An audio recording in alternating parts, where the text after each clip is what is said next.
आगे बढ़ते हुए इन्वायरमेंट ज्योग्राफी के नेक्स्ट टॉपिक की और आगे बढ़ते हैं। आज हम इन्वायरमेंटल हैज़ार्ड के क्लासिफिकेशन के बारे में पढ़ने जा रहे हैं। तो चलिए हम आगे देखते हैं। तो जैसे कि मैंने आपको पहले ही बता चुकी हूँ कि इन्वायरमेंटल हैज़ार्ड होता क्या है, और आपने अगर नहीं देखा हो तो आप मेरी प्लेलिस्ट में जाकर इसके बारे में देख सकते हैं। तो इन्वायरमेंटल हैज़ार्ड जो होता है वो पर्यावरणीय खतरा का अंग्रेजी रूपांतरण है।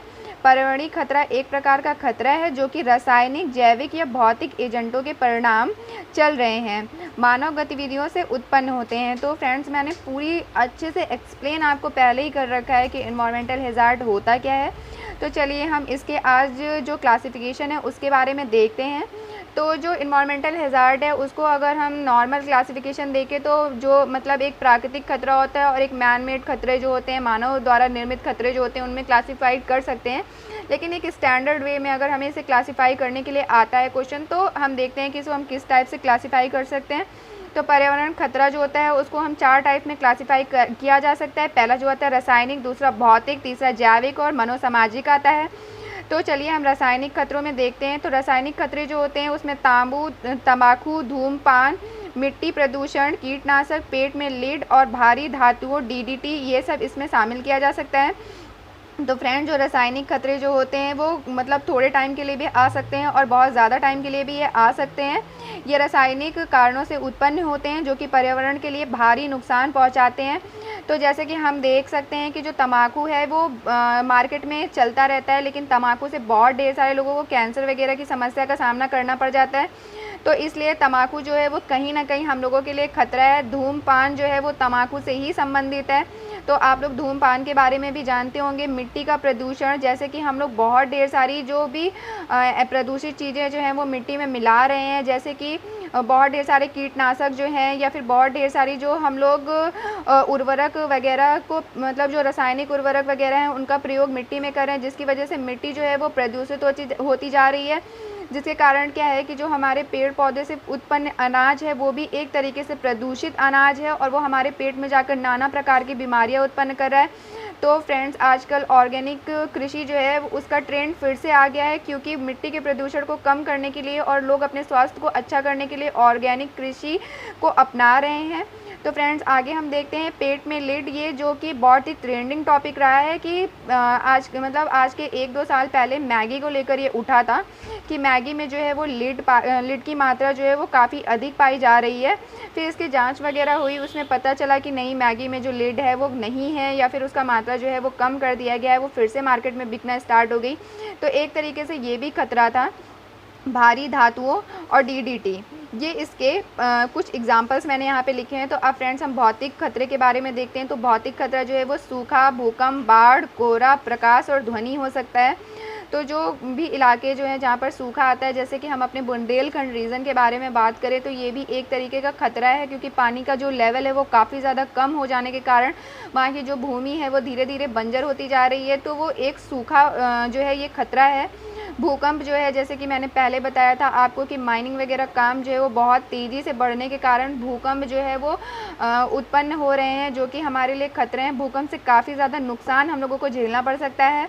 तो फ्रेंड्स, अगर हम बाढ़ के बारे में बात करें तो बाढ़ का सबसे ट्रेंडिंग टॉपिक जो रहता है वो हर साल हमारा बिहार रहता है, और बिहार में जो बाढ़ है वो बहुत ज़्यादा देखने के लिए मिलती है। अगर हम नॉर्दर्न बिहार के बारे में बात करें तो वो अक्सर बाढ़ग्रस्त क्षेत्र जो है वो हमेशा बाढ़ से प्रभावित रहता है। तो हम देख सकते हैं कि वहाँ की जो बाढ़ का खतरा है वो कैसे मतलब जो हम लोगों के इन्वायरमेंटल हैज़ार्ड से वो इन्वायरमेंटल डिज़ास्टर में कन्वर्ट हो जाता है। अगर हम कोहरे की बात करें तो कोहरा भी अपने आप में एक खतरा है, क्योंकि कोहरे से ही बहुत ढेर सारे एक्सीडेंट वगैरह जो हैं वो हमें ठंडी के सीज़न में देखने के लिए मिल जाते हैं। काफ़ी ट्रेन्स वगैरह जो हैं वो कोहरे की वजह से लड़ जाती हैं, तो वो भी एक तरीके का खतरा है।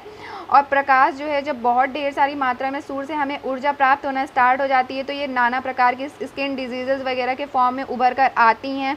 लोगों को स्किन कैंसर वगैरह होना स्टार्ट हो जाता है, तो ये भी एक तरीके का खतरा है हम लोगों के लिए। और ध्वनि जो बहुत ज़्यादा तेज़ होती है तो इससे लोगों को हार्ट अटैक जैसी प्रॉब्लम हो जाती है। जो हार्ट के मरीज़ होते हैं वो बढ़ने स्टार्ट हो जाते हैं अगर ध्वनि बहुत ज़्यादा प्रदूषित है तब।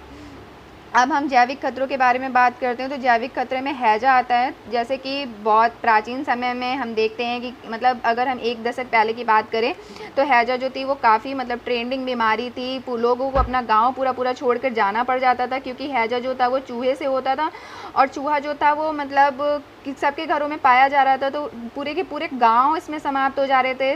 तो आप लोग हैजा के बारे में ऐसे भी जाकर पढ़ सकते हैं। ये काफ़ी प्रभावित किया जब ये महामारी आई हमारे भारतवर्ष को। तो जो महामारियां हैं, महामारी भी इसके अंदर शामिल की जा सकती हैं। जैसे कि अभी हम लोग देख रहे हैं कि कोरोना जो है वो एक महामारी बनकर हम लोगों के सामने उभर कर आया है, और इसे हमारा भारतवर्ष ही नहीं बल्कि दुनिया भर के जितने भी देश हैं वो बहुत ज़्यादा परेशान हो रहे हैं। तो इसकी वजह से जो महामारी है वो भी एक तरीके से हम लोगों के लिए खतरा है, हम लोगों के लिए काफ़ी खतरा है। आप लोग कोरोना के बारे में तो बहुत ज़्यादा ही जानते होंगे। मलेरिया जो है, एलर्जी है, फफूंदी है, ये सब चीज़ें जो हैं ये हमारे जैविक खतरे के एग्जाम्पल्स हैं। तो इसमें आप कोरोना को भी ऐड करिए, ये काफ़ी अच्छा टॉपिक रहेगा और आपके आंसर राइटिंग फॉर्म में आपके लिए काफ़ी इम्पॉर्टेंट भी रहेगा और आंसर को अच्छा बनाएगा। अब अगर मनोसामाजिक खतरे के बारे में बात करें तो पहला जो आता है हमारा तनाव आता है। जैसे कि फ्रेंड्स आप लोग देख ही रहे होंगे कि हमने बताया आपको महामारी में कोरोना वायरस के बारे में। तो जैसे कि तनाव के बारे में अगर हम बात करें तो जो महामारी है, महामारी से कई तरीके के तनाव जो हैं वो उत्पन्न हो रहे हैं। जैसे कि लोगों को नॉर्मल सर्दी जुकाम खांसी बुखार भी हो रहा है, तो वो ये सोच रहे हैं कि नहीं मुझे मतलब कोरोना वायरस ने ही पकड़ लिया है, वो जाते हैं अपना इलाज पानी कराने के लिए। और कुछ तो ऐसे हैं जो कि बिना जाँच पानी कराए हुए सुसाइड कर लेते हैं या फिर उनको हार्ट अटैक हो जाता है। तो इन सब चीज़ों का जो है ये भी एक खतरा है जो हम लोगों के सामने बढ़कर आ रहा है। अगर हम हिंसा के बारे में बात करें तो हिंसा भी एक तरीके से खतरा है। जैसे कि हम देखते हैं कि हमारा भारत जो है वो धर्मनिरपेक्ष एक देश है, जहाँ पर मतलब लेकिन तब भी लोग अपने अपने धर्म को लेकर अक्सर हिंसा उत्पन्न करते रहते हैं, या फिर लोग राजनीतिक दल को लेकर हिंसा उत्पन्न करते रहते हैं। तो हिंसा भी कहीं ना कहीं हमारे लिए खतरा है। तो फ्रेंड्स जैसे कि मैंने यहाँ पे रासायनिक खतरा के बारे में आपको बता दिया था, तो भौतिक खतरे के बारे में अगर बात करें तो भौतिक खतरा एक प्रकार का पर्यावरणीय व्यावसायिक खतरा है। ये खतरा नुकसान भी पहुँचा सकता है और एवं नहीं भी, ये भी मतलब है कि नुकसान पहुँचा भी सकता है और नुकसान नहीं भी पहुँचा सकता है। कभी कभी क्या होता है कि ऐसे एरिया में भूकंप आ जाता है कि जहाँ पर कोई रहता ही नहीं है, तो नुकसान ही नहीं हुआ। और कभी कभी क्या रहता है कि जैसे बहुत ही घने बस्ती में भूकंप आ जाता है। जैसे कि हम देख सकते हैं कि गुजरात में जो भुज में भूकंप आया था वो बहुत बड़े पैमाने पर तबाही लेकर आया था। और कभी कभी क्या रहता है कि ओशंस वगैरह में भूकंप आ जाता है जिससे किसी का कोई लेना देना नहीं है और किसी टाइप का कोई खतरा नहीं होता। अब हम जैविक खतरे के बारे में बात करें तो जैविक जीवों के स्वास्थ्य के लिए खतरा पैदा कर सकते हैं, और वायरस जो है, विष जो है, सूक्ष्मजीवी के नमूने इसमें शामिल किए जा सकते हैं जो मानव जीवों के लिए काफ़ी खतरा पैदा कर सकते हैं। जैविक खतरा बायो हैज़ार्ड के रूप में भी जाना जाता है। तो जैसे कि मैंने आपको इसमें बताया कि कोरोना वायरस वगैरह इसके अंदर शामिल किया जा सकता है। मनोसामाजिक में तनाव और हिंसा को शामिल किया जा सकता है। इन्वायरमेंटल हैज़ार्ड आकस्मिक आते हैं और मानव जीव को भारी नुकसान पहुँचा सकते हैं। तो फ्रेंड्स ये था हमारा क्लासिफिकेशन ऑफ इन्वायरमेंटल हैज़ार्ड। तो आप प्लीज़ मेरी वीडियो को लाइक एंड सब्सक्राइब करिएगा।